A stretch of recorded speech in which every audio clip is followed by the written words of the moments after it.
Chapter 1. Seeds in Unfamiliar Soil. The dawn unfurled slowly over a quiet, humble village nestled within an endless spread of rugged landscapes where only the determined seemed to thrive. Amidst the backdrop of red clay paths and scattered wooden structures, 2 young volunteers arrived, each carrying their dreams of making a difference in a land that seemed a world away from the places they had once called home. Gabriel, with his boundless energy and a deep-rooted conviction, was the first to step off the bus that had journeyed over hours of winding roads and rough terrain. He looked around at the quiet, weathered homes and scattered market stalls, breathing in the unfamiliar sense of dust mingling with a faint aroma of roasted coffee from a vendor nearby. Gabriel had come with an earnest heart, eager to lend his skills, even if he wasn't sure of all the challenges that lay ahead. Beside him was Amelia, her resolve strong but her spirit gentle, with a quiet resilience that had carried her through years of studying and preparing for a life of service. Amelia moved with a deliberate calm, observing the surroundings with eyes that reflected both curiosity and empathy. This place held mysteries, she thought, a beauty woven within its struggles, a history in the calloused hands of those she saw laboring in nearby fields, their figures bending and swaying in unison with the rhythms of the earth. As Gabriel and Amelia stepped into the village, the villagers observed them with a mixture of curiosity and wariness. Their foreign faces and clothing made them stand out among the community, their intentions unknown yet hinted at by the supplies they carried.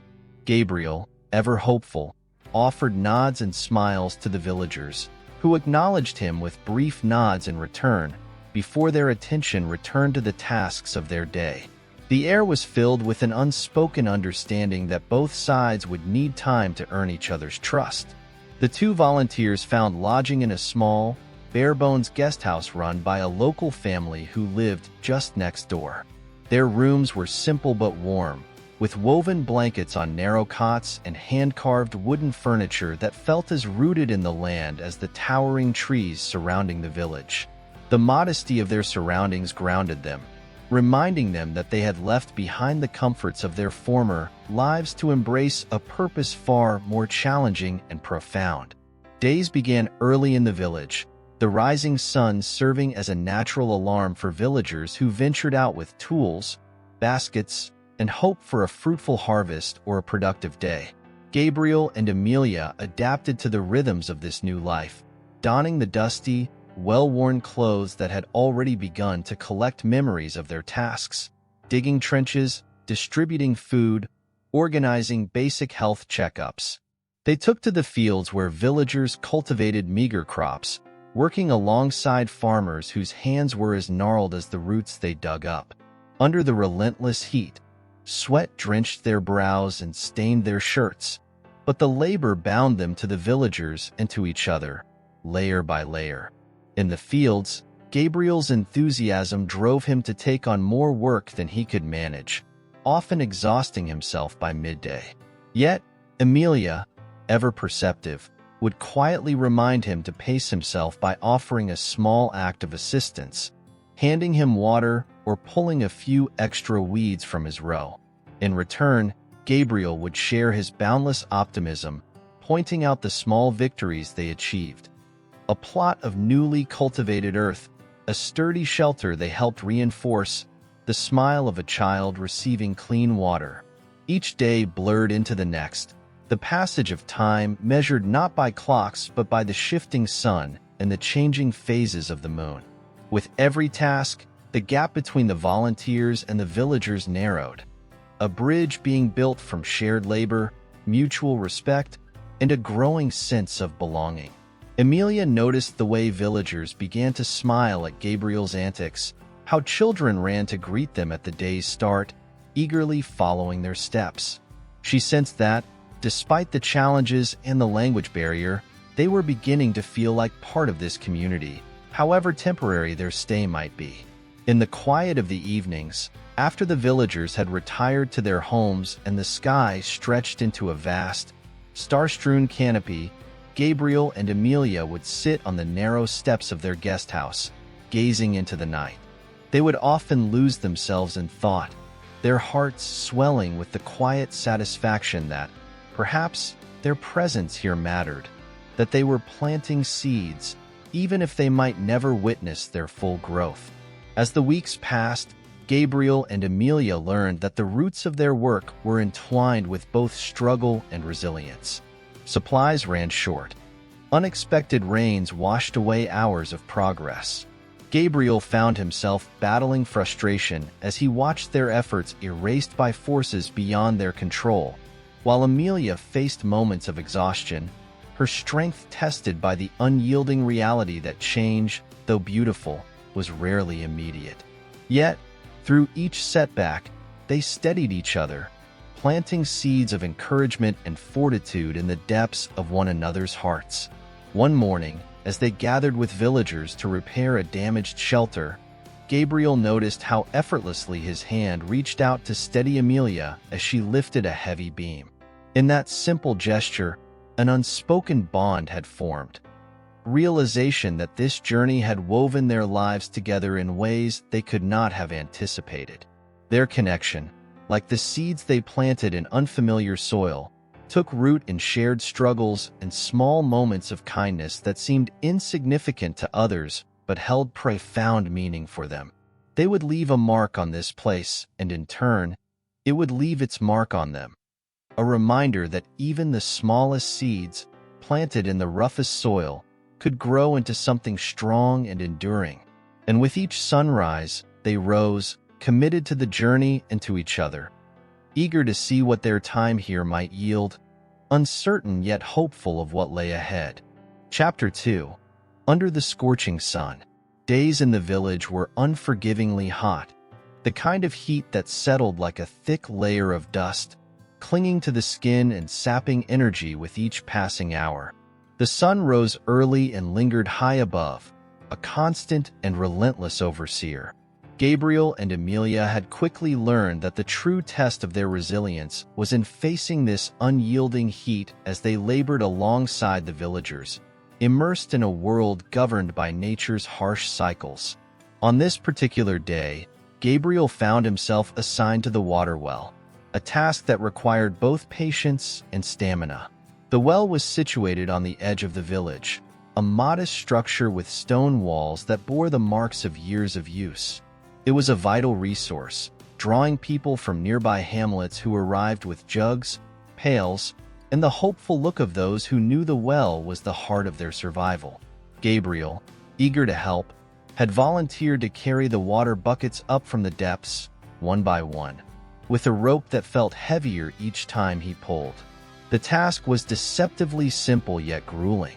With each pull, Gabriel could feel the strain of the rope in his hands, the rough fibers digging into his skin as he hoisted bucket after bucket.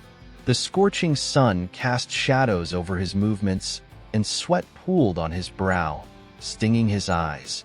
He glanced around at the villagers, who approached the well in quiet reverence, their faces weathered but calm, their movements slow and methodical as they gathered their water before retreating to their homes. Gabriel noticed the silent exchange of nods and gestures, a language of endurance that he was only beginning to understand. Amelia, meanwhile, was tending to the children of the village, guiding them in small tasks as part of a makeshift education she had organized. She taught them simple hygiene practices, skills often taken for granted elsewhere but vital here.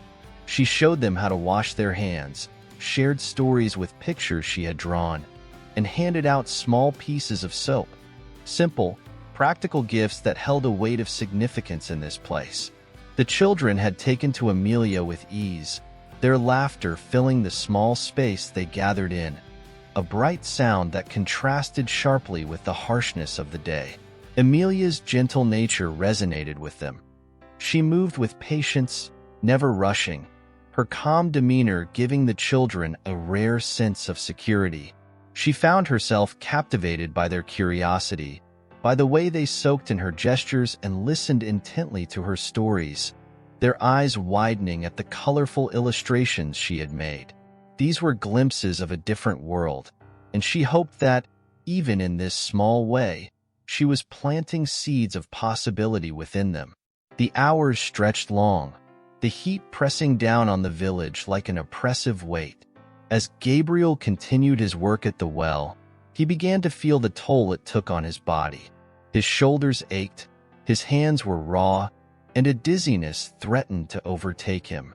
Still, he pressed on, determined to prove his worth in this community, to contribute something meaningful. He thought of Amelia's words on their first day, the importance of small actions, of persistence even in the face of exhaustion. He clung to this thought, willing himself to continue. From a distance, Amelia observed him, noticing the way his shoulders sagged with each pull, the faint tremor in his arms as he worked.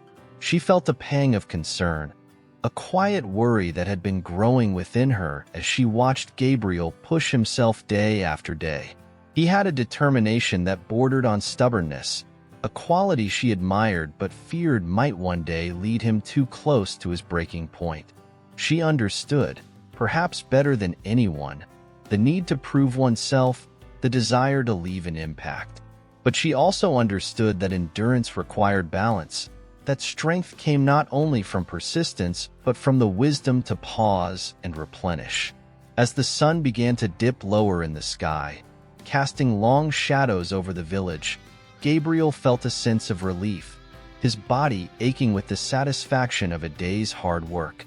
He walked over to Amelia, who was now gathering up the materials from her lessons with the children, tucking the soap pieces back into her bag and folding the illustrations with careful hands. She looked up as he approached, noticing the lines of exhaustion etched across his face, a weariness that mirrored her own. In these moments, they felt a quiet kinship, a mutual understanding that needed no words. Together, they walked back toward their guest house, their footsteps heavy, the day's labor weighing on them both yet filling them with a sense of shared purpose. They passed by villagers heading home, each acknowledging the other in silent, respectful nods. There was a recognition in those gestures, a bond forged not through conversation but through the common experience of toil under the unyielding sun.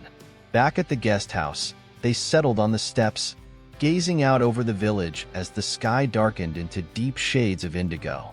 The heat of the day lingered, but a soft breeze began to whisper through the trees, a welcome reprieve that soothed their tired bodies. Gabriel stretched his arms, feeling the ache in his muscles, a reminder of his efforts and, in a strange way, a badge of honor. Amelia closed her eyes, letting the breeze cool her face, her mind drifting back over the day. She thought of the children's laughter, the tentative smiles of the villagers, the small, everyday victories that had become the markers of their journey. She could sense the impact they were beginning to have, the ways in which they were becoming part of this community, not as outsiders, but as participants in its rhythms, sharing in its struggles and celebrations alike. In that quiet moment, under the vast, open sky, they both felt a sense of fulfillment, a knowledge that their efforts, though small, mattered. They were making a difference, however modest, and in turn, they were changed. The village had become a part of them, and they, a part of it. The connection they felt to this place and to each other grew stronger with each passing day, taking root like seeds planted in fertile soil, waiting to flourish. As night fell, they rose from the steps, retreating to their rooms with a renewed sense of purpose. Tomorrow would bring new challenges, more hours under the scorching sun, more chances to learn and grow, to give and receive. And they would face it together, their shared resilience a quiet but unbreakable bond that would carry them through whatever lay ahead. Chapter 3. Echoes of Distant Thunder. In the early hours before dawn, the village lay blanketed in a fragile stillness. The air held a coolness rare in the days that had come before, hinting at a shift in the weather, a brief respite before the sun would reclaim the sky. Amelia rose from her cot, the wooden floor cool beneath her feet as she prepared for another day in the village. Her heart both weary and strong, attuned to the quiet resilience that had taken root within her. Gabriel was already outside, pacing the narrow dirt path that led from the guest house to the fields, his silhouette framed by the faintest light in the east. He moved with a quiet purpose, the early morning air invigorating him, steeling him for the day ahead. He had taken to these pre-dawn hours, finding a solace in the solitude, the moments of calm that felt like a rare gift amidst the endless toil. His mind wandered to the days ahead, the goals he had set for himself and the villagers, the plans he dreamed of bringing to fruition before he would one day have to leave this place behind. Today, they had been tasked with a new responsibility, a daunting endeavor that stretched their abilities further than they had expected. The village elders had spoken of an irrigation ditch that needed digging, a channel that would connect the village to a distant creek that swelled with the coming rains. This project was a lifeline for the villagers, a means of sustaining crops through the dry season. Without it, they would face hardships that even their tenacity might not withstand. And so, with a shared determination, Gabriel and Amelia readied themselves for the day, understanding the weight of what lay before them. The villagers joined them as the first rays of light crested over the hills, illuminating the land in a golden hue that belied the challenges that awaited. Amelia watched as men and women of all ages gathered, carrying tools worn by years of use, their faces set in expressions of resolve. There was no hesitation, no complaint, only a silent acceptance that this was their duty, their way of life, one they had embraced with a strength she admired deeply. The work began slowly, the villagers and volunteers spreading out along the designated path, marking the ground with stakes and measurements. Gabriel, always eager, took to the forefront, wielding his shovel with a vigor that quickly inspired those around him. He dug deeply, each shovelful of earth a testament to his commitment, the sweat already forming on his brow as the sun climbed higher, its heat intensifying with each passing hour. Amelia worked nearby, her hands raw but steady as she cleared rocks and roots, preparing the soil for the trench that would guide the life-giving water.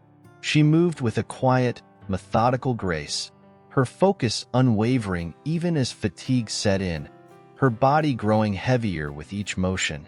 She was acutely aware of the villagers around her, their movements rhythmic, synchronized, as if they were part of a single, unbroken chain.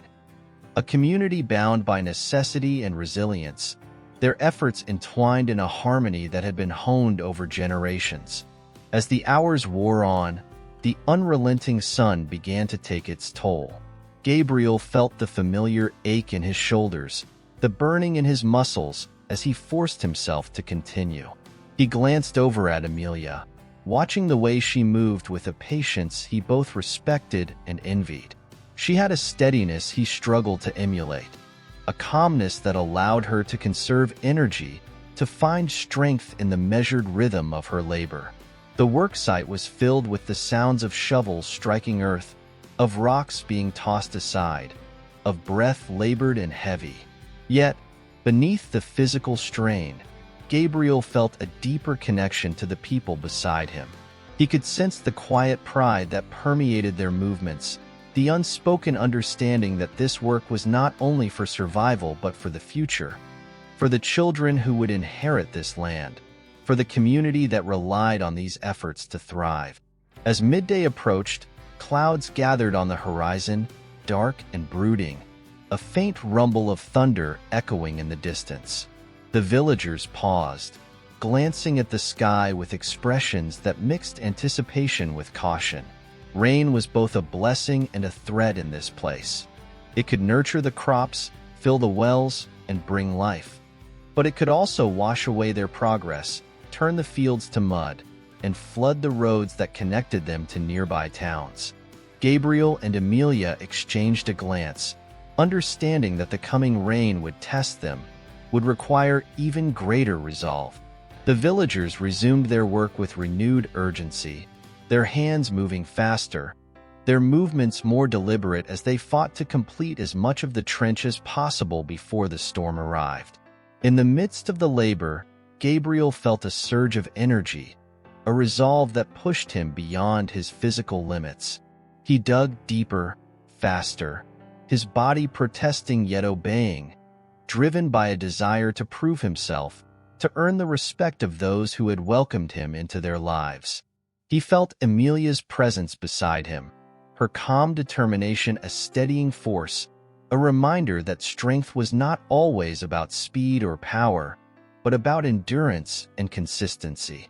The first drops of rain fell, cool and heavy, sending a ripple of relief through the group. The rain offered a reprieve from the heat, a balm that washed over their tired bodies, refreshing them even as it signaled the approaching storm. But within moments, the gentle patter turned into a deluge, the sky opening up in a torrent that drenched the earth, turning dust to mud, transforming their carefully dug trench into a river of flowing water. The villagers scrambled to secure their tools, covering supplies with tarps and gathering buckets to catch the rain for drinking. Gabriel and Emilia worked alongside them, their clothes soaked, their hair plastered to their foreheads as they struggled to protect their progress from the sudden flood. They moved with an urgency born of desperation, their efforts frantic yet purposeful, each person driven by the knowledge that their survival depended on their resilience, their ability to weather even the fiercest storms. As the rain poured down, the trench they had labored over began to fill with water, flowing toward the fields with a force that both exhilarated and terrified them. Gabriel watched as the water surged, carrying away loose soil and debris, carving a path through the land they had fought so hard to shape. There was a beauty in the chaos, a reminder of nature's power, its ability to nourish and destroy with equal force. Emilia stood beside him, her face lifted to the sky, her eyes closed as the rain washed over her, cleansing away the sweat and grime, mingling with the earth beneath her feet.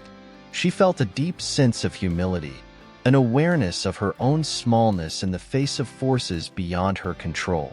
And yet, within that smallness, she found strength, a quiet assurance that, despite the hardships, they were part of something greater, a journey that bound them not only to each other but to the land and its people.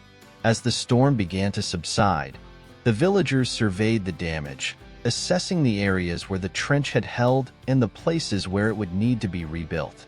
There were murmurs of disappointment, of frustration, but also of determination. They would begin again, they would rebuild. For this was their way, their path of resilience forged in the crucible of hardship. Gabriel and Emilia stood together, their clothes heavy with rain, their bodies aching but their spirits unbroken.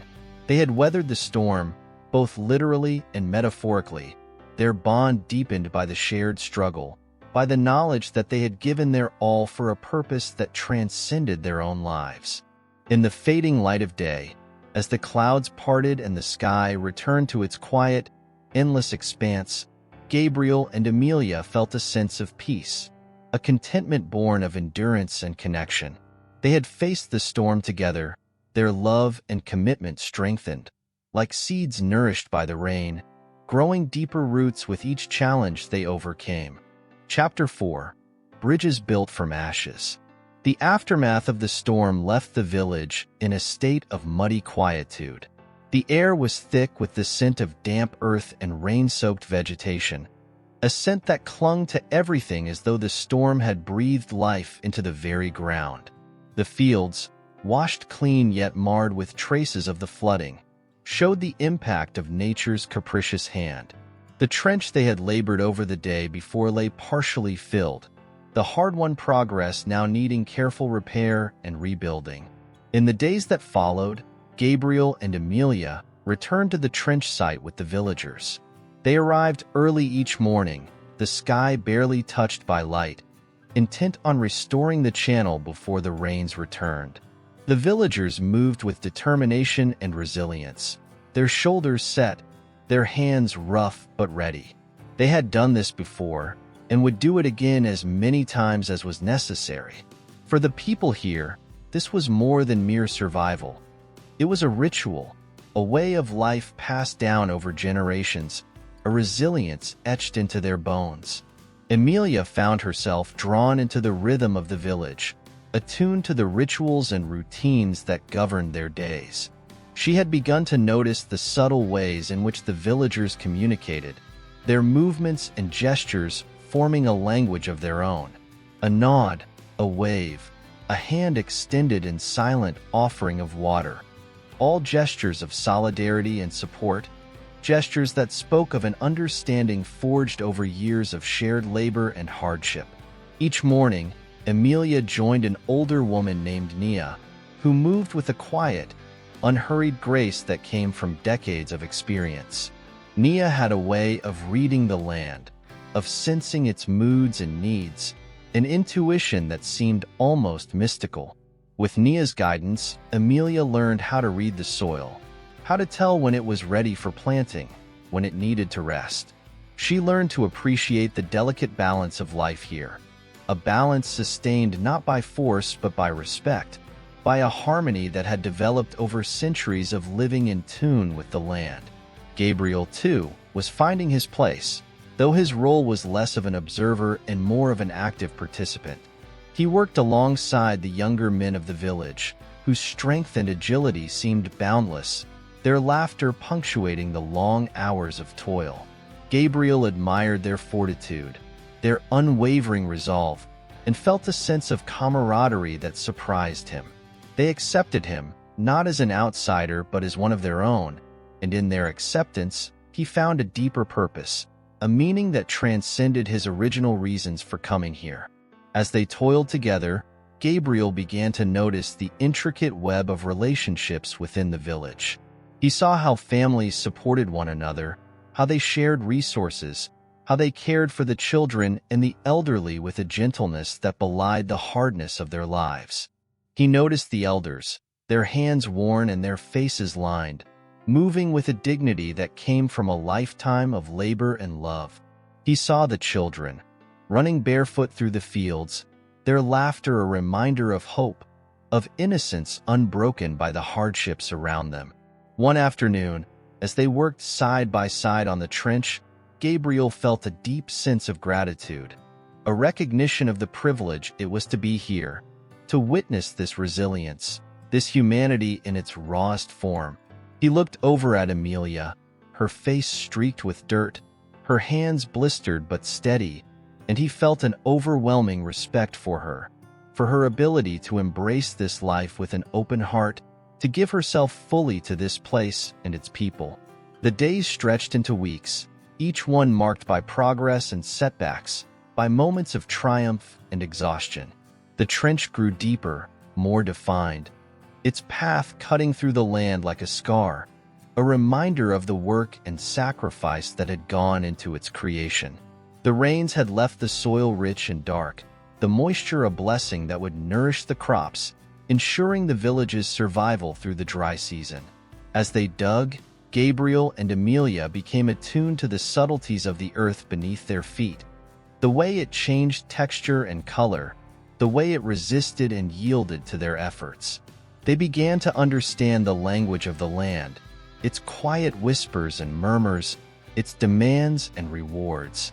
It was a language not spoken but felt, a connection that ran deeper than words, a bond that bound them to the village and to each other in ways they had never anticipated. The work was grueling, their bodies aching with each day's end, but it was a good kind of tiredness, a weariness that brought with it a sense of accomplishment, of purpose. At night, as they lay in their simple accommodations, the sounds of the village settling around them, they would close their eyes and feel the earth's pulse, its steady rhythm echoing in their bones, reminding them of their place within this vast, interconnected web of life. One evening, as they rested after a particularly strenuous day, Emilia took a walk along the edge of the fields, her footsteps light as she moved through the twilight. She felt the cool breeze on her skin, the scent of the land wrapping around her like a blanket, grounding her in the present moment. She thought of Gabriel, of the bond they had forged, a bond that had grown in the silence of shared labor, in the unspoken understanding that had developed between them. She felt a quiet contentment, a sense of belonging that filled her heart with warmth, a warmth that flowed outward, encompassing the village, the fields, the endless expanse of sky above. Gabriel joined her, his presence a steadying force beside her. Together, they stood in silence, their eyes on the horizon, watching as the last rays of sunlight faded, leaving the land cloaked in a gentle darkness. In that moment, they felt a peace that transcended words, a peace born of purpose, of knowing that they were part of something greater, something timeless and eternal. As they returned to the village, their footsteps echoing in the quiet, they carried with them a sense of hope, a knowledge that the work they were doing, though difficult and exhausting, was meaningful. They were not just helping to dig a trench, they were helping to build a future, a foundation that would sustain this village long after they had gone. And in that knowledge, they found a sense of fulfillment, a sense of joy that filled them with an unshakable resolve.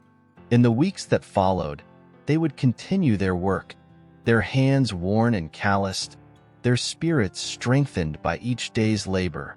They would face new challenges, new hardships, but they would face them together, bound by a love that had taken root beneath the surface, a love that grew stronger with each passing day, nourished by the land, by the people, by the very essence of this place they had come to call home. Chapter 5. The Weight of a Feather. The days in the village unfolded like a quiet symphony. Every morning, Gabriel and Amelia awoke to the gentle stirrings of the villagers as they prepared for another day of work. The air was fresh with the scent of dew and earth, a welcome calmness before the day's labor. Birds called softly in the trees, their melodies blending with the distant hum of life awakening to the sun's first light. It was a peaceful moment, a brief reprieve from the challenges that awaited them, and it reminded them of why they had come here, to bring hope and strength to a place often touched by hardship. As the sun rose higher, the village bustled with life. Farmers and laborers moved across the fields, their movements swift and precise, shaped by years of practice. The fields were more than soil and crops to them. They were lifelines, symbols of survival and legacy. Gabriel and Amelia found themselves drawn into this quiet rhythm, their hands and bodies adapting to the motions of the work. Every task they completed was a small victory, every blistered hand a mark of their commitment to a place that had become so much more than a distant destination. Their work on the trench continued, the long line of soil steadily deepening and widening. It would channel much-needed water to the crops, bringing life to the land when rain was scarce. The labor was hard, each shovel digging deep into the earth, but there was something deeply fulfilling about it. Gabriel would sometimes pause to look back at the length of the trench, feeling a quiet pride in the progress they were making, knowing it would benefit the people he had come to admire. As they worked, Gabriel noticed how Amelia moved with a newfound confidence, her hands roughened but her spirit undaunted. She had grown close to Nia and the other women, learning the intricate practices that sustained the village and its traditions. She listened intently as they explained the old ways of tending to the crops, respecting the land's rhythms rather than forcing it to yield. Amelia's respect for these traditions was evident in every action, every gentle touch as she sowed seeds, watered plants, and carefully tended to the soil. In her connection with the land, Gabriel saw a quiet strength, a resilience that had deepened since their arrival. In the evenings, after the sun had set and the village lay blanketed in twilight, the villagers would gather around small fires, sharing stories and songs that had been passed down for generations. Gabriel and Amelia would sit among them, feeling a sense of kinship, even without understanding every word. The rhythms of the songs and the cadence of the stories filled the air with warmth, a collective memory that bound them all together. Amelia found herself particularly drawn to these gatherings, watching as the elders recounted tales of seasons past, of years when the rains had been scarce and the crops thin. Yet through every hardship, there had been perseverance. The villagers faced each trial with the same resolve that they now poured into their daily work, their spirits unbroken by the forces of nature or fate. These stories, told by voices weathered by time, resonated within her, grounding her in the resilience of this place. Gabriel observed the subtle changes in Amelia, the way her eyes sparkled as she listened to the villagers, the way she moved with an ease and grace that belied the difficulties they faced. Her laughter, once reserved, now blended freely with the others, her voice lifting into the night as if carried by the wind itself. She had become a part of the village, woven into its fabric as surely as the crops were rooted in the soil. In her presence, Gabriel felt his own resolve deepen, a sense of purpose that went beyond their work on the trench or the fields. One day, as they worked under a sky heavy with gray clouds, a group of villagers brought over several large bags filled with saplings. These were young trees, their roots carefully wrapped, ready to be planted as a means of stabilizing the soil and protecting the crops from erosion. Gabriel and Amelia joined in the planting, their hands digging into the moist earth, creating a new foundation for the village's future. Each sapling represented a hope, a testament to the resilience that had carried the villagers through countless seasons. The planting took all day, the work exhausting yet strangely energizing. The villagers showed them how to plant the trees with care, ensuring their roots were firmly set, giving them the best chance to grow strong. Gabriel felt a sense of awe as he planted each sapling, envisioning the future when these fragile stems would grow into towering trees, their branches shading the fields, their roots holding the land firm. As they planted, Amelia looked at Gabriel, her face streaked with dirt but glowing with a quiet joy. In that moment, he felt a deep connection to her, a bond strengthened by the trials they had faced together, by the shared determination that had carried them through every challenge. Here, among the fields and the saplings, they had found something lasting, something that went beyond words or promises. It was a love rooted in action, in sacrifice, in the quiet, steady work of building a future. The sun dipped low on the horizon, casting a warm glow over the land as they finished planting the last of the saplings. The villagers gathered around, their faces illuminated by the fading light, their expressions filled with gratitude and pride. Together, they stood in silence, their eyes on the young trees, each one a testament to the strength and unity that had brought them here. In the days that followed, the village seemed to take on a new energy, a renewed sense of hope. The saplings, though small and fragile, symbolized a future that was rooted in resilience, in the determination to endure.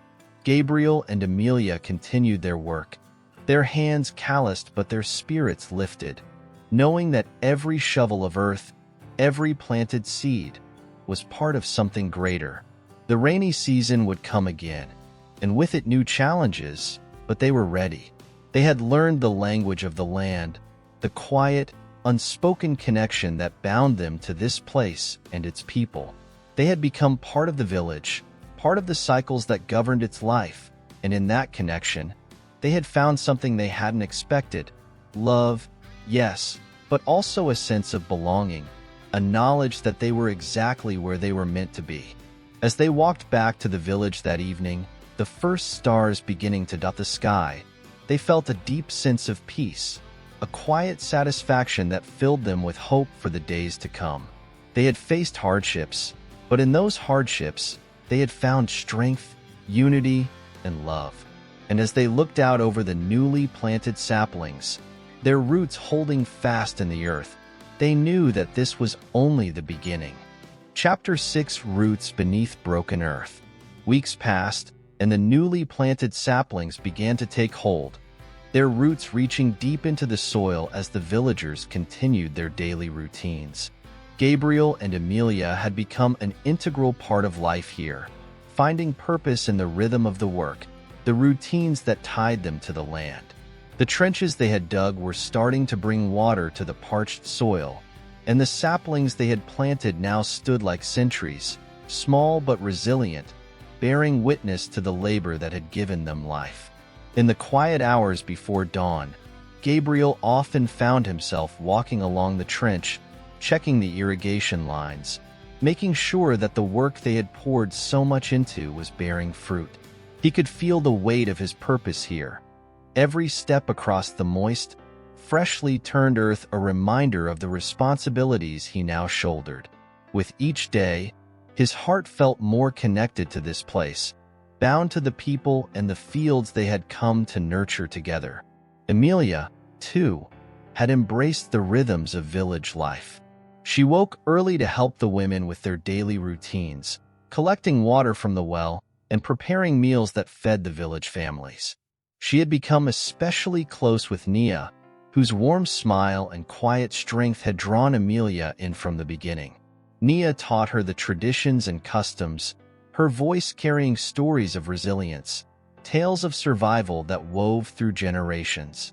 Emilia learned that every task she undertook wasn't just a matter of necessity but an act of remembrance, honoring the lives and labors of those who had come before. One morning, as the first light crept over the fields, the villagers began gathering in the central square, each person carrying something: a tool, a bundle of food, a length of fabric. Gabriel and Emilia had been told to bring nothing. Today, they would observe an important tradition in the life of the village. Nia explained that the gathering was a ceremony of gratitude, a celebration held each season to thank the earth and recognize the hard work of every villager. It was a custom dating back centuries, a way of honoring their connection to the land and each other. Gabriel and Emilia stood at the edge of the gathering, watching as the villagers formed a large circle. In the center, elders chanted softly, their words carried by the morning breeze, rising and falling in a cadence that resonated deep within the earth. The villagers each stepped forward, placing their offerings on a cloth in the middle of the circle, each item a token of their work and love for the land. The ritual was simple yet profound, a reminder that their survival depended not only on their own labor but on the earth's willingness to yield its gifts. As the ceremony continued, Gabriel felt a sense of reverence settle over him. He had never considered the land with such respect, had never thought of it as a partner in his work. Here, among people who depended so fully on nature's cycles, he was learning to see the earth as more than a resource. It was a relationship built on balance, a mutual understanding that neither side could thrive without the other. This ceremony, so different from anything he had experienced, resonated within him, awakening a respect for this place that went far beyond his original intentions. Emilia watched in quiet awe, absorbing the solemnity of the moment. She understood now why the villagers were so meticulous in their care for the land. They weren't simply working it, they were nurturing it, treating it as one would a cherished friend or family member. In their eyes, the land was sacred, and each harvest was a blessing earned through respect and care. Standing in the circle, she felt an overwhelming sense of humility, a realization that she was part of something larger than herself, something ancient and unbreakable. After the ceremony, the village returned to its routines, but there was a renewed energy in every movement, an unspoken unity binding everyone together. Gabriel and Emilia worked with a newfound awareness, each task now imbued with a sense of purpose. They joined the villagers in the fields, their hands moving over the soil with a reverence they hadn't fully understood before. The work was physically demanding, yet every ache and strain felt like a tribute, a way of honoring the life-giving bond they were now part of. As the weeks passed, Gabriel and Emilia began noticing changes within themselves, subtle shifts that went beyond the physical. Gabriel, once so certain of his direction, found himself questioning what mattered most to him. He realized that his purpose had evolved, that his journey was no longer about finding a sense of achievement or personal success. It had become about serving something greater, about making a difference in a world that was, in so many ways, disconnected from the land. He saw the villagers' connection to the earth as a gift, a reminder of the simplicity he had once overlooked in the pursuit of ambition. Emilia, too, felt transformed. She found herself drawn to the beauty of life's small moments. The way the sun warmed her face as she worked, the feel of the soil between her fingers, the laughter of children playing near the fields. Her heart swelled with gratitude for every experience, every lesson she learned from Nia and the other women. She had come here seeking change, and in the quiet resilience of the villagers, she had found it. They had taught her that happiness wasn't about possessions or achievements. It was about relationships, about giving more than one took, about cherishing the life that grew from every act of kindness and sacrifice. The rainy season approached, and with it came new challenges. The fields would soon be tested by storms, the trenches and irrigation lines by torrents of water that would flood the land if not properly managed. The villagers worked tirelessly, reinforcing the trenches and securing the crops, their efforts a testament to the foresight and endurance they had honed over generations. Gabriel and Emilia joined them, their hands moving with purpose as they labored alongside the villagers, strengthening the bonds that had become as important as the crops themselves. One evening, as they finished their work and looked out over the fields, Emilia and Gabriel felt a profound sense of accomplishment, a satisfaction rooted in more than the visible results of their labor. The fields, once parched and lifeless, were now lush with growth, the crops standing tall under the dimming light. The trenches, once mere furrows in the earth, now channeled water in a steady flow, bringing life to the plants that would feed the village in the months to come. In the soft glow of twilight, Gabriel and Emilia exchanged a glance, a silent acknowledgement of the journey they had undertaken together. They understood that they had been changed, not by the tasks themselves, but by the humility and gratitude they had learned from the villagers. They had come here as outsiders, hoping to make a difference, but they had found something far more valuable, a connection to the land, a bond with each other, and a respect for the resilience that had shaped this place and its people. As darkness settled over the fields, they stood together in silence, feeling the weight of all they had learned, of the life they had become a part of. They knew there would be more challenges ahead, but they felt prepared, fortified by the strength they had gained here.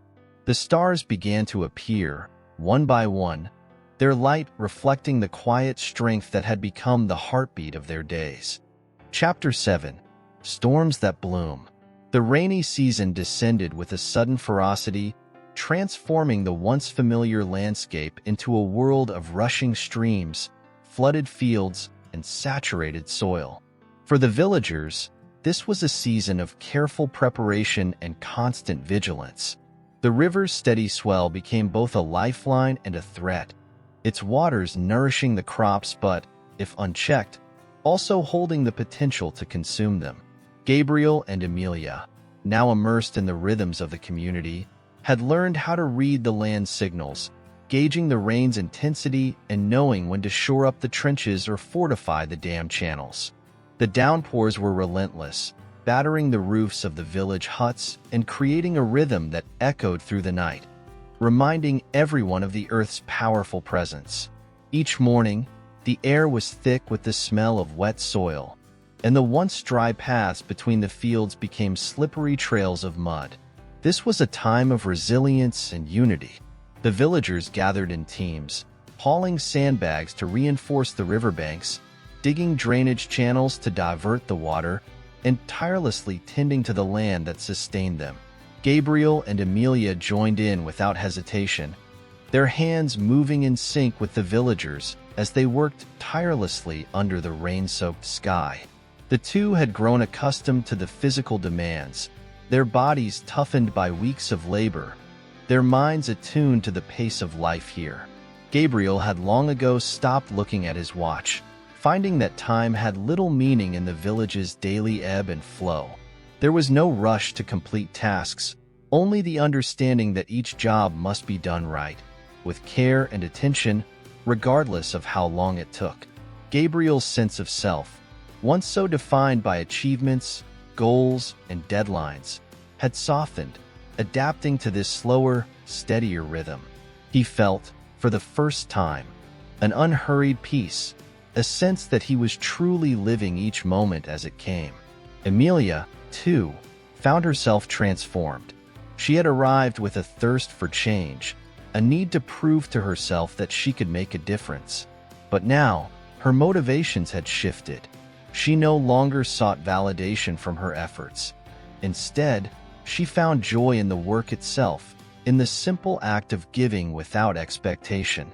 Every task, every moment spent in service to the land, had become its own reward. Her heart had become anchored here, connected to the people and the place in a way that was as enduring as the roots of the crops they tended. One morning, as the villagers gathered at the river to check on the sandbags and ensure the water was flowing properly, they encountered a problem that would test their resolve. A section of the riverbank had collapsed during the night, sending a surge of water into the fields and threatening to flood the young crops. Without hesitation, the villagers sprang into action, forming a human chain to move supplies and reinforce the bank. Gabriel and Emilia joined in, their hands covered in mud as they passed heavy sandbags down the line, their bodies straining under the weight but fueled by a sense of urgency. Hours passed, the sun climbing higher in the sky as they worked tirelessly, every ounce of strength poured into saving the fields. The task was grueling, each sandbag seeming heavier than the last, but there was no thought of quitting. Gabriel and Emilia felt the weight of the village's hope on their shoulders, a silent pact that each person held with the land and each other. By midday, the breach had been sealed, the riverbank fortified, and the crops safeguarded. They stood together, exhausted but victorious, a collective sigh of relief passing through the group as they looked out over the fields they had saved. As they rested, Gabriel found himself gazing at Emilia, seeing in her face a reflection of his own transformation. She was no longer just a fellow volunteer or a companion. She had become a part of him, a presence that grounded him, gave him strength. He felt an unspoken bond with her, a connection that went beyond words or gestures. She was his partner in every sense, a constant source of inspiration, resilience, and comfort. He realized that their shared experiences, the challenges they had faced, the sacrifices they had made, had woven their lives together in a way that was as enduring as the land itself. Emilia, too, felt the depth of their connection. She had come here seeking change, searching for a purpose that would give her life meaning. But what she had found was something far more profound, a love that had grown not through grand gestures or declarations, but through shared struggles, quiet moments, and a mutual understanding that needed no words. She felt that their lives, like the rivers and fields around them, had merged, flowing together in a way that was natural and unbreakable. In the days that followed, the rains subsided, leaving the land lush and vibrant, the fields alive with growth. The villagers celebrated the end of the rainy season with a festival, a tradition that honored the resilience of the land and the people who tended it. The air was filled with music and laughter as families gathered to share food, tell stories, and give thanks for the season's blessings. Gabriel and Emilia joined in, feeling more a part of the community than ever, their hearts full of gratitude for the life they had come to love. As night fell and the stars appeared in the sky, Gabriel and Emilia found themselves standing on the edge of the fields, looking out over the land that had become their home. The stars shone brightly, casting a soft glow over the fields, reflecting the quiet strength they had found here. They stood side by side, their hands brushing together, each feeling the warmth of the other's presence, the unspoken promise that had grown between them. In that moment, Gabriel knew that his journey had led him to a place he had never expected. He had come here searching for a purpose, but he had found something far more valuable, a sense of belonging, a love that was as deep and enduring as the roots of the trees they had planted. He felt that his life had been forever changed, that he had found a path he would carry with him always, no matter where he went. Emilia, too, felt a profound sense of peace. She knew that her life had been transformed, that she had found something here that would stay with her long after they had left. She felt a quiet certainty, a knowledge that her journey had brought her to a place of love and fulfillment, a place where she could be herself, unburdened by the expectations and pressures of the world she had left behind. As they stood together beneath the vast, shared sky, they felt the weight of their journey, the challenges they had faced, and the love that had grown between them. They knew that there would be more trials ahead, more storms to weather, but they felt prepared, fortified by the strength they had found here and in each other. The land stretched out before them, a testament to the resilience of life, a reminder that even in the face of adversity, there was always hope, always the promise of new beginnings. In the quiet darkness, they felt a sense of closure, a knowing that they had completed one chapter of their journey. And as they turned to leave the fields, hand in hand, they knew that their path was just beginning, that they would face whatever lay ahead together, united by the love and purpose they had found in this place. Chapter 8: Footprints on Fragile Ground. The fields that Gabriel and Emilia had helped save now blossomed with a life that was both vibrant and fragile, each plant a testament to the resilience and unity of the community. With the rains behind them, the village had entered a period of quiet but intense labor, nurturing the fields that would provide their sustenance in the months to come. It was a time of planting and tending, of preparing for the future with a hope rooted in the earth. Gabriel and Emilia, deeply woven into the fabric of the village, felt the pulse of this shared purpose with every step they took, each task they performed. The season had transformed them from strangers into true members of the community. In these days of early growth, each morning began at dawn, as the first light crept over the mountains, casting the fields in a golden hue. Gabriel found peace in these early hours, his hands and feet moving instinctively as he worked alongside the villagers. Planting was precise work, requiring patience and a steady rhythm, yet he had come to relish it. Each seed he placed in the soil was a small act of faith, a commitment to the future that stretched beyond his own needs or desires. There was something meditative in the repetition, the quiet focus of his labor binding him to the land in a way that felt permanent. Emilia, too, had settled into this new rhythm, her heart swelling with a sense of fulfillment that was both simple and profound. She marveled at the village women, their hands moving swiftly and skillfully as they planted row after row, their faces serene and unhurried. She had joined them in this ritual, learning the delicate balance between strength and gentleness needed to coax life from the soil. Her heart grew lighter as she worked, feeling a sense of kinship with the women beside her. Each seed they planted held a promise, a connection to the future that transcended borders and backgrounds. As the days passed, Gabriel and Emilia noticed how their bond with the land had begun to reflect in their bond with each other. Their connection, once tentative and hesitant, had grown strong and deep, rooted in their shared experiences and the challenges they had overcome together. Gabriel often found his gaze drifting to Emilia as she worked, her face peaceful and focused, her hands moving with practiced care. He saw in her a quiet strength that inspired him, a courage that he had come to depend on. His affection for her had grown into something profound, an anchor that steadied him amid the uncertainties of their work. Emilia, too, felt her heart drawn toward Gabriel, their silent moments together as powerful as any words could be. She had come to admire his resilience, his capacity to endure without complaint, to give of himself without expecting anything in return. In Gabriel, she saw a kindred spirit, someone who understood the quiet satisfaction of working toward a purpose greater than oneself. They had come to depend on each other, their lives intertwined not just by their work, but by the unspoken bond that had formed between them. One afternoon, as the sun hung high in the sky, the villagers gathered in the fields for a tradition that celebrated the season's planting. It was a simple ceremony, filled with offerings and blessings, each family bringing something to symbolize their hopes for the future.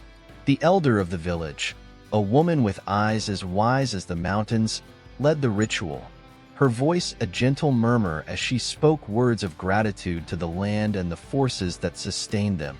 Gabriel and Emilia stood among the villagers, their hearts swelling with a sense of belonging, their hands clasped in silent reverence. As the elder spoke, she scattered a handful of seeds across the field, her movements deliberate and slow. She explained, in a voice that carried both wisdom and warmth, that these seeds symbolized the community's collective dreams, the hope for a bountiful harvest, the promise of strength in the face of hardship, the enduring bonds that connected each person to the land and to each other. Gabriel felt a chill as he listened, struck by the simplicity of the gesture, the quiet power of these tiny seeds carrying the weight of the villagers' aspirations. He realized that he, too, had planted his hopes here, his dreams rooted in the soil that had come to mean so much to him. Emilia felt a similar stir in her heart, a swell of emotions that left her breathless. She realized that her own dreams had shifted, her heart drawn not to the distant goals she had once held, but to this place, these people, this life.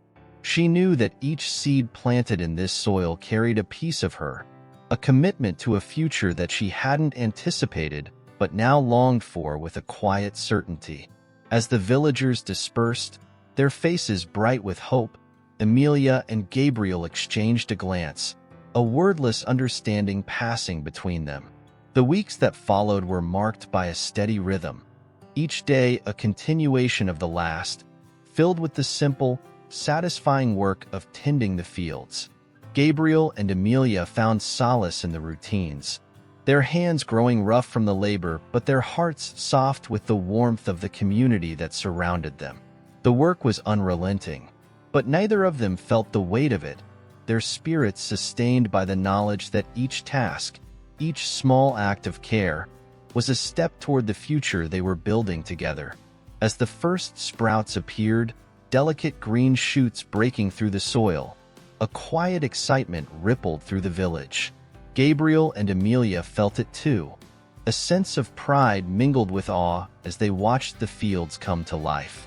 Each sprout was a victory, a reminder of the resilience of life, the power of hope.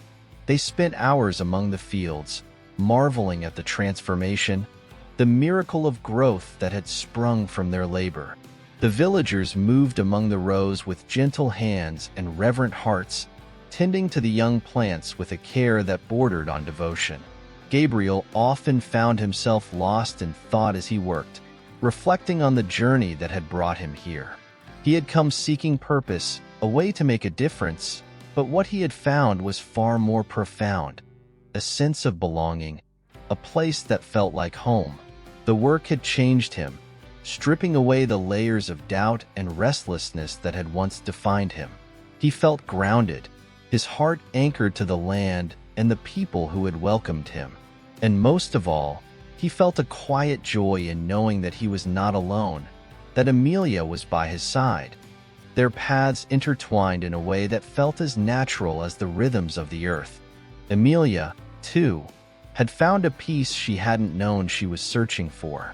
Her heart felt full as she moved through the fields, her hands nurturing the life they had brought forth. She realized that her purpose was not just in the work, but in the connections she had forged, the bonds she had formed with the people here. She felt a profound gratitude for the journey that had led her to this place, for the love that had blossomed between her and Gabriel, a love that was as steady and enduring as the land itself. As the days turned into weeks, the fields continued to flourish, each plant a testament to the care and dedication that had gone into its growth. Gabriel and Amelia watched with a quiet pride, knowing that they had played a part in this transformation, that their labor had helped bring forth life in a place that had once seemed so foreign. They felt a deep satisfaction in their work, a sense of fulfillment that went beyond words. The chapter closed with the two of them standing side by side, their gazes fixed on the fields stretching out before them, the seeds of tomorrow growing strong under the open sky. Chapter 9. Beyond the Drought. As the days passed, a shift in the air began to stir the village, subtle yet undeniable. It was not the change of seasons, nor the cycle of growth that usually marked time, but something more elusive, more unpredictable.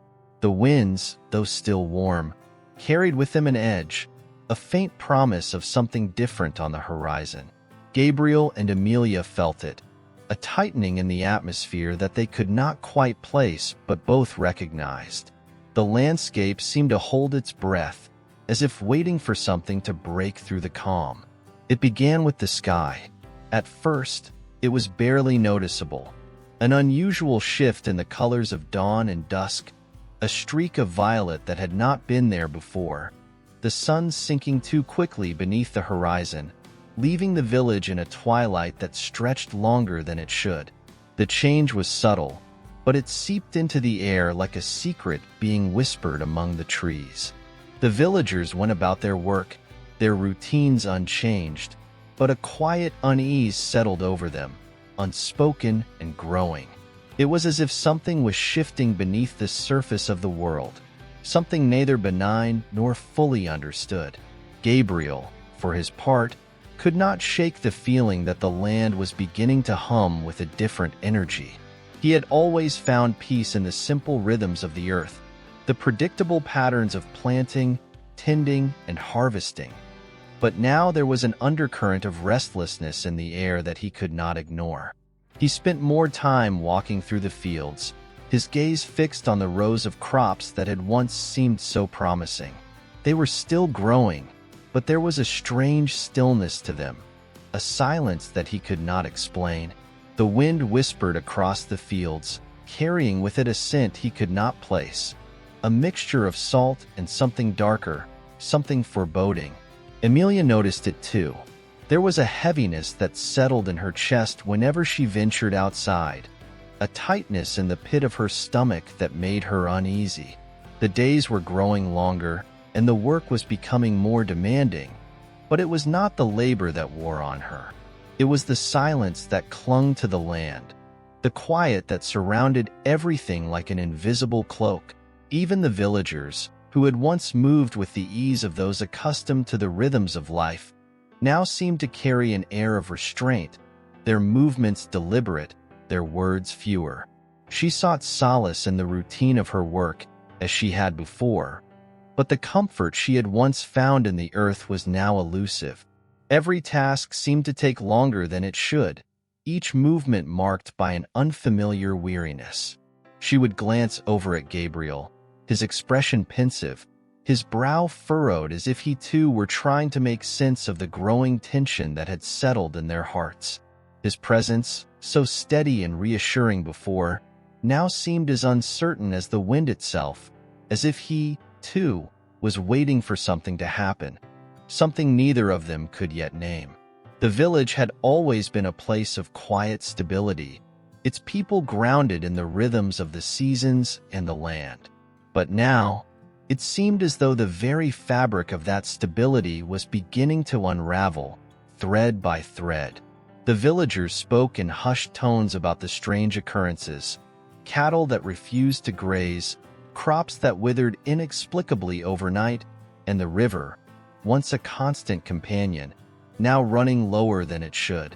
These were small things, isolated at first, but they began to pile on top of one another, forming a pattern that could not be ignored.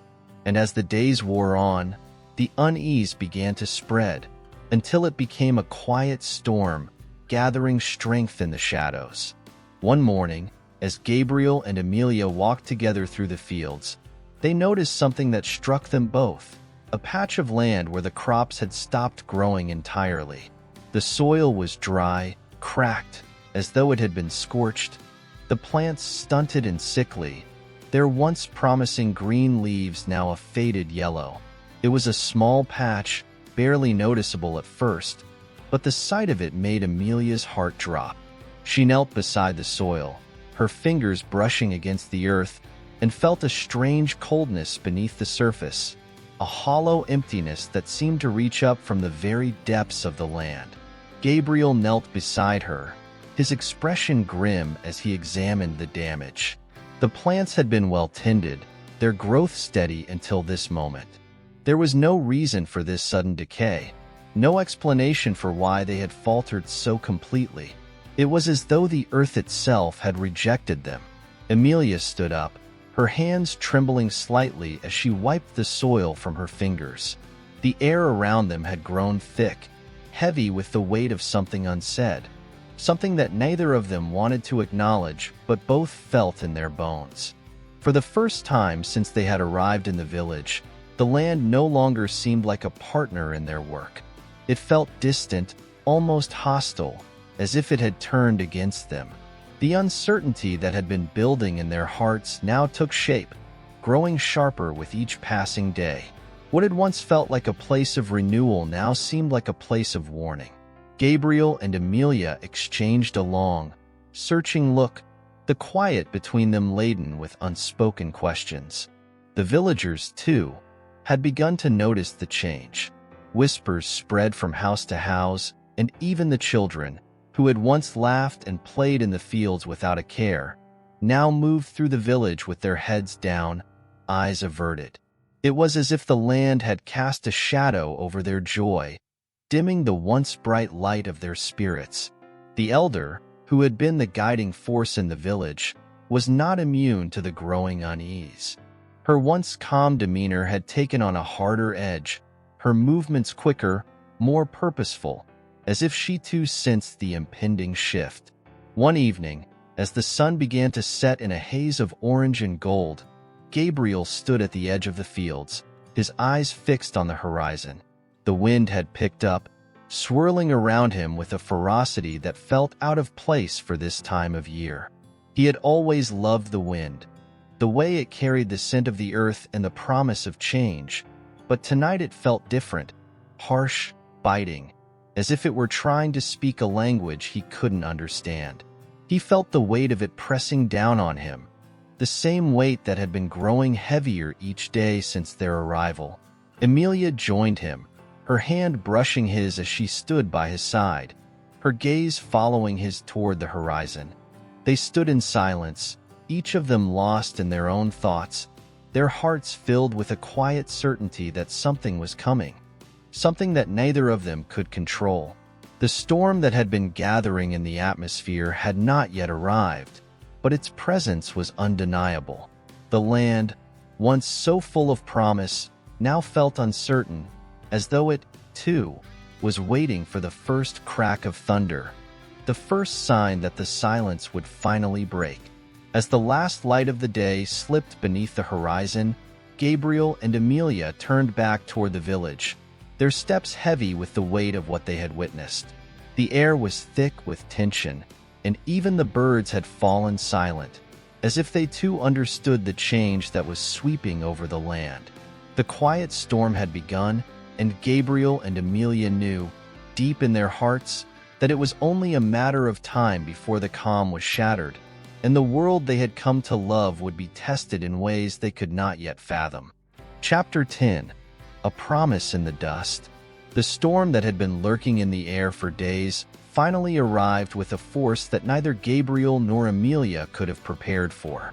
It was not a thunderstorm, not a flash of lightning or a torrential downpour, but something deeper, something far more unsettling.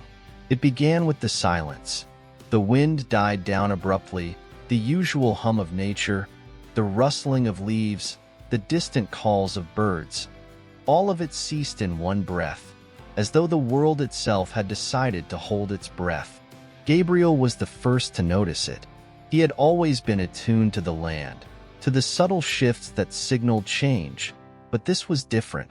The stillness was suffocating, as if the very earth had paused, waiting for something to happen. Even the air felt different, thick with an unspoken weight, pressing down on his chest. He stood outside for a long moment, scanning the sky, but the clouds, which had been gathering for days, had finally dispersed, leaving behind only an eerie calm. The once vibrant landscape now seemed drained of color, as if the storm had sucked all the life out of it. Amelia, too, felt the heaviness that had settled over the village. The day had started like any other, with the same early morning routines, the same work in the fields, but now everything felt wrong. Her steps were slower, more deliberate, as though she were walking through a dream. The silence weighed on her, pulling at her thoughts, twisting them into dark corners she could not escape. She found herself constantly looking over her shoulder, as if she were being watched, though she knew there was no one there. She couldn't shake the feeling that something was lurking, something just beyond the edge of her vision, waiting. The village, too, seemed to be holding its breath. The people moved in a daze, their actions slower than usual, their voices quieter. The air was thick with unspoken fear, but no one voiced it. It was as if the silence itself had imposed a kind of unspoken agreement among them all, an understanding that no one would speak of the unease that had taken root in their hearts. Even the children, once so full of energy, moved quietly, as if the weight of the atmosphere had dampened their spirits. It was in this strange quiet that Gabriel and Amelia began to notice the oddities that had been creeping into their surroundings. Small things, things that might have been dismissed as coincidence before, now seemed like signs. The crops that had been struggling to grow had suddenly started to wither completely, their leaves curling in on themselves, their stalks bending under an invisible weight. The animals, once so active and content, now seemed agitated, pacing in circles, their eyes wide with fear. Even the river, which had been running low for some time, had all but stopped, the water still and dark, as though it had been frozen in time. The village elder, who had always been a source of guidance and calm, had become even more withdrawn, her movements slow, almost mechanical. She spoke less and less, her eyes distant, as though she were lost in some thought or memory that none of them could reach. It was in one of these moments, as Gabriel and Amelia worked beside her in the fields, that they noticed something truly strange. A symbol had appeared on the earth, carved into the soil as though by some unseen hand. It was faint at first, barely visible, but as they approached, it became clear. A circle, surrounded by smaller lines, etched deep into the ground. Amelia bent down, her fingers brushing the symbol, and for a brief moment, she felt a jolt of cold run through her. It wasn't a chill from the air, but something deeper, something that resonated within her very bones. She looked up at Gabriel, but his face was unreadable. His hand hovered over the symbol, but he did not touch it.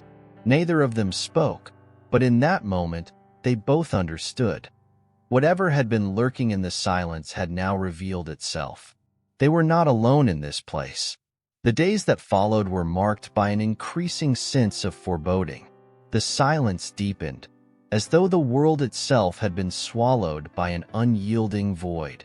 The villagers continued to go about their routines, but it was as though they were moving in a trance, each action performed with mechanical precision, as though they were no longer in control of their own bodies. Gabriel and Amelia, too, found themselves moving through the motions, but their hearts were heavy with the knowledge that something was terribly wrong. It was on the third day after the appearance of the symbol that the first of the truly strange occurrences began. At night, when the village was cloaked in darkness, a low hum began to fill the air. It was not a sound that could be pinpointed, not a noise from any one source, but an omnipresent vibration, a hum that seemed to come from the earth itself. It was faint at first, like the buzzing of distant bees, but it grew louder with each passing hour until it was all they could hear. Gabriel had tried to pinpoint its source, but it was as if it were coming from everywhere and nowhere at once, vibrating through the very ground beneath their feet. That night, neither Gabriel nor Amelia could sleep. They lay awake in the darkness, the hum reverberating through the walls of their small cottage, filling their ears and their minds. The silence had been replaced by this strange noise, this unearthly sound that seemed to pulse in time with their own hearts. It was as if the land itself had begun to speak, but its language was one of discord, one that they could not understand. Amelia had gotten up in the middle of the night, unable to remain still, her mind too restless to find peace. She walked outside into the darkness, her feet carrying her without thought, drawn to the source of the hum. The village was eerily quiet, the houses dark, the streets empty. But as she walked, she felt the pull of the land beneath her, as though the earth itself were guiding her steps. When she reached the edge of the village, she saw something that froze her in place. In the distance, beyond the fields, a dark shape stood at the foot of the mountain.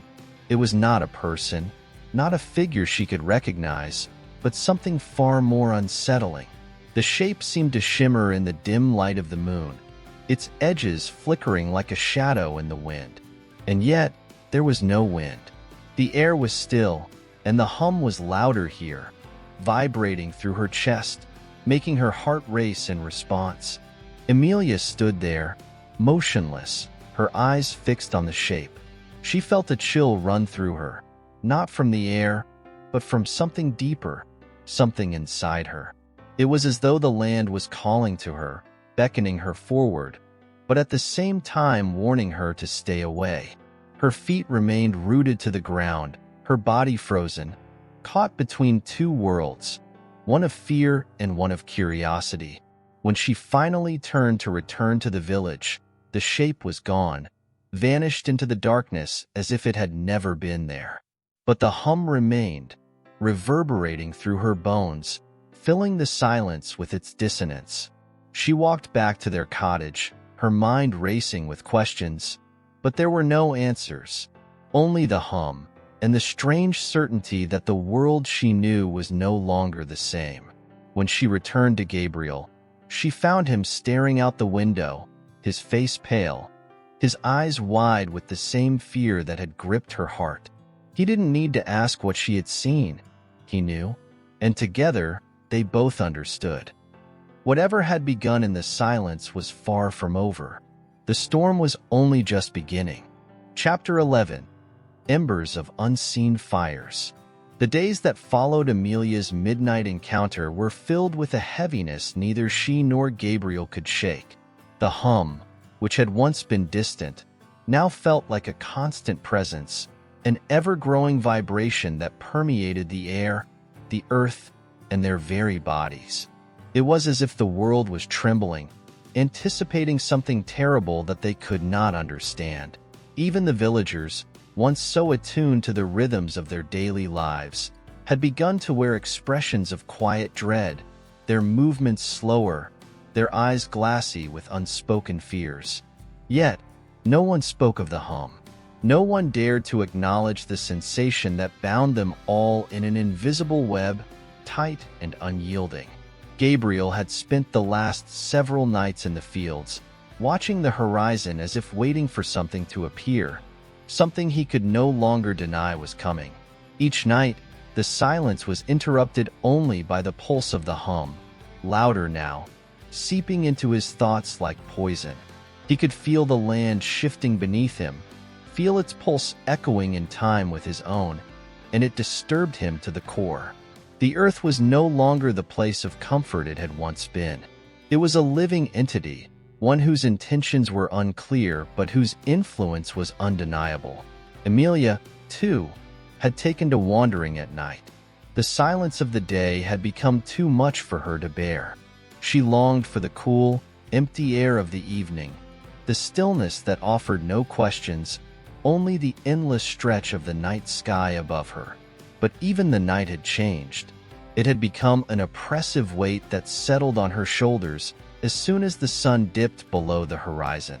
The moon, which had once been a bright comfort, now appeared dim and distant, as if it were watching, waiting for something to happen that no one could stop. One evening, Gabriel and Amelia stood at the edge of the village, looking out over the land that had once been so full of life. It was now eerily barren, the crops all but gone, the animals long since vanished. The land felt desolate, a forgotten place where time itself seemed to slow, as though the earth had paused, unwilling to move forward. There was no longer any sense of hope, only a deep, unsettling certainty that whatever force had taken hold was growing stronger. The hum was now a constant presence, reverberating through the soil beneath their feet, making the air feel thick and oppressive. It was as though the world itself was echoing with something ancient, something that had been buried deep beneath the surface for eons. The wind, which had once been a refreshing breeze, now blew cold, biting at their skin, carrying with it the scent of decay. The land itself seemed to be dying, and in its death, it was calling to them. The symbol, which had first appeared in the earth, had grown. It had spread, its lines curving and twisting in unnatural ways, forming patterns that no human hand could create.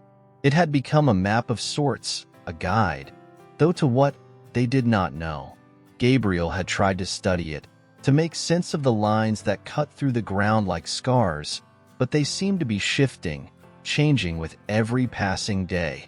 Every time he thought he understood its meaning, it would morph again, slipping through his grasp like sand through fingers. But it wasn't just the land that was changing. The villagers, too, had begun to alter in subtle ways. Their eyes had become darker, hollowed out, as if the hum had begun to drain their souls, to siphon away their essence until there was nothing left but shadows of the people they had once been. The children, who had been so full of life, now moved like sleepwalkers, their faces expressionless, their bodies stiff and slow.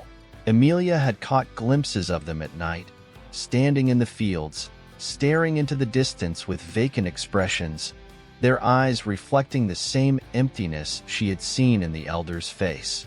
The elders themselves, those who had once been the voice of reason, had become something else. Their wisdom had turned to whispers, their words barely intelligible, as though they were speaking in a language that no one else could comprehend. It was clear that the hum had not spared them. It had twisted their minds, replacing their once clear thoughts with something darker, something that seemed to draw from the depths of the earth itself. Amelia and Gabriel had spoken of leaving, of fleeing from the village before whatever was coming could consume them, but the thought of leaving the land behind felt like an impossible betrayal. This land, which had once embraced them so fully, now seemed to call to them with an unspoken promise. They could not escape it, nor could they understand it. There was no place they could go where the hum would not follow. It was as though they were trapped in a web spun by the earth itself, unable to break free from its grip. It was in the quiet of the evening, when the stars hung like distant, indifferent eyes in the sky, that Amelia had the dream. She could not remember all of it, only fragments, fleeting images that slipped through her mind like smoke. But one image remained clear, an image of the symbol, burning brightly in the dark, its lines alive, moving, pulsing with energy. And then, from the heart of the symbol, a figure had emerged, a shadow that stretched toward her, pulling her closer, beckoning her with an irresistible force. She had tried to run, but her body refused to move, frozen in place by the figure's gaze. When she awoke, the feeling lingered, like a touch that still burned her skin. She knew that the dream, whatever it had meant, was not just a dream. It was a warning. But from what? Or from whom? Gabriel, too, had felt it. though he did not speak of it, did not share the depth of his unease. He had seen the same things in the night, felt the same pull in his chest, the same draw toward the symbol that now seemed to haunt the land. The earth had marked them, had claimed them, and in doing so, had placed them on a path they could not understand. A path that, in time, would lead them to the heart of the darkness. The night after Amelia's dream, the hum was louder than it had ever been. It had filled the air until it seemed to vibrate through every corner of the village, shaking the very foundation of the earth. Gabriel could no longer ignore it, no longer pretend that everything was normal. There was something wrong, something deeply wrong, with the land, with the people, with everything they had once known. The earth had become a hollow echo, reverberating with a sound that could not be ignored, could not be outrun. And so, together, they made their decision. They would follow the symbol. They would uncover its meaning, whatever it took. They had come too far to turn back now. Whatever waited for them in the dark, they would face it together. As they stood on the edge of the village, the ground beneath them seemed to hum in answer, a low, insistent vibration that pulsed through the soles of their feet. It was as if the earth was calling them, urging them to take the first step into the unknown. And so, without a word, they began to walk, drawn inexorably toward the center of the land, toward the heart of the silence. They were no longer merely travelers. They were part of something larger, something that had been set in motion long before they had ever arrived. And as they walked, the earth seemed to breathe with them, its pulse matching their own. The hollow echo of the land filled their ears, and the hum, now more than just a sound, became a promise. It was no longer the earth's pulse. They could feel it now, deep inside them. It was their own heartbeat, their own fear, their own need to know. The land had claimed them, and it would not let them go until they had understood the truth. Chapter 12, Harvest of Two Hearts. The final step they took seemed to echo through the land, though no sound followed their movements. The earth was still, save for the pulse that radiated from its core, a pulse that seemed to resonate in their bones, matching the rhythm of their hearts. The symbol had drawn them here, to this place at the very center of the land, where the air was thick with the weight of things unsaid and long forgotten. No longer a distant hum, the pulse was now a living thing, surrounding them in its grasp. The ground beneath their feet was no longer dirt but something else, something older and more ancient. The soil had turned to stone, worn smooth by time, but still warm to the touch, as though the very earth had absorbed the energy that had once flowed through it. Amelia knelt down, her fingers brushing the surface, and felt the hum reverberate through her, filling her with an understanding she had not known was possible. It was as though the land itself had been waiting for them, for this moment, for this union of souls and earth. Gabriel stood beside her, his gaze fixed on the symbol, which now lay beneath them, its lines glowing faintly, as though alive with an inner fire. The air shimmered above it, the heat rising in waves, distorting the space around them. He could feel it now, this connection to the land, to the energy that flowed beneath them, as if the very ground they walked on had become a part of their existence. It was as though the earth had called them here for a purpose they had not yet fully understood. In the distance, the sky had begun to change. What had once been a deep blue had turned to a shade of gray, as though a storm were approaching, but there were no clouds to be seen. It was an ominous, oppressive color, and it seemed to press in on them, as if it too had become aware of their presence. The world had stopped moving. The animals, which had once scurried across the land, had all disappeared, leaving only the stillness behind. They had come to the heart of the mystery, to the place where the land had been marked, where the hum had first begun. The symbol beneath them had grown in size, stretching across the earth like a map of forgotten roads, lines intersecting at odd angles, paths leading to destinations that had no names. It was not just a mark, it was a message, an invitation, a challenge. And as they stood in the center of it, the realization hit them. They had been chosen, not merely as witnesses, but as participants in something far greater than themselves. The hum grew louder now, no longer a distant sound but a presence that filled the air, pressing down on them like a weight, as though the land was calling out, not to them, but through them. It was as if the earth were breathing through them, as though their very existence was a part of its rhythm. It was a strange, powerful sensation, like being tethered to something vast and incomprehensible. They were no longer separate from the land. They were part of it, intertwined with it in a way that defied all logic, all understanding. Suddenly, the ground beneath them shifted, a tremor running through the earth, causing the stone beneath their feet to crack and split. A deep, rumbling noise rose from the very heart of the land, a sound so primal, so ancient, that it seemed to tear through the fabric of time itself. The air vibrated with it, and Amelia's heart beat faster, not out of fear, but out of something else, something deeper. It was as though the earth itself was alive, and it was speaking to them. And then, as if in answer to that primal call, something began to bloom from the earth. At first, it was small, a single tendril pushing its way through the cracks in the stone, but it grew quickly, unfurling like a flower reaching toward the sky. The tendril became a vine, twisting and coiling, its leaves dark and glistening, as though the plant were made of something otherworldly. It spread rapidly, encircling the symbol, its tendrils growing thicker, reaching outward until it covered the ground beneath them, a vast, living carpet of dark, shimmering foliage. Amelia and Gabriel watched, transfixed, as the plant continued to grow, as if the very earth itself were giving birth to something new.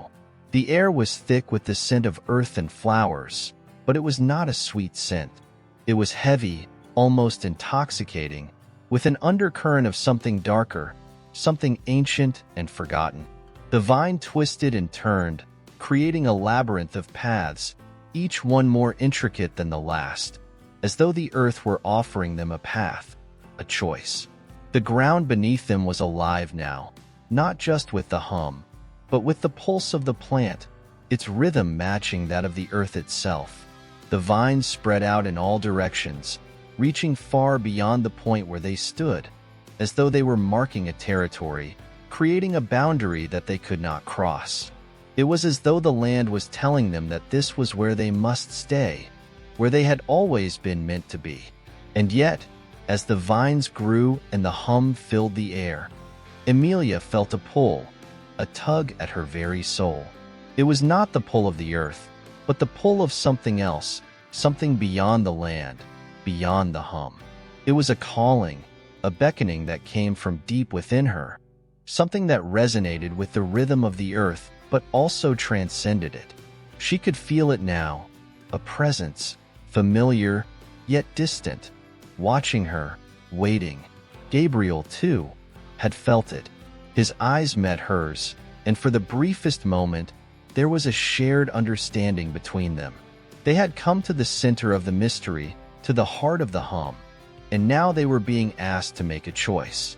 They could stay here, bound to the land, to the vines, to the hum, or they could leave, walk away from the land that had drawn them in, that had claimed them. But as the vines continued to spread, their leaves shimmering in the dim light, the pull grew stronger. The earth beneath their feet seemed to call to them, as though it were urging them to stay, to be part of something larger than themselves. The vine wrapped itself around them, pulling them into its embrace, and they felt the connection between them deepen, as though the earth had claimed them, as though it had chosen them for something more. It was then that the full weight of the realization struck them. This was not an ending. This was a beginning. The hum, the vines, the symbol, they were not signs of doom, but of rebirth. The earth was not dying. It was awakening, stirring after a long slumber, and they had been brought here to witness it, to be part of it.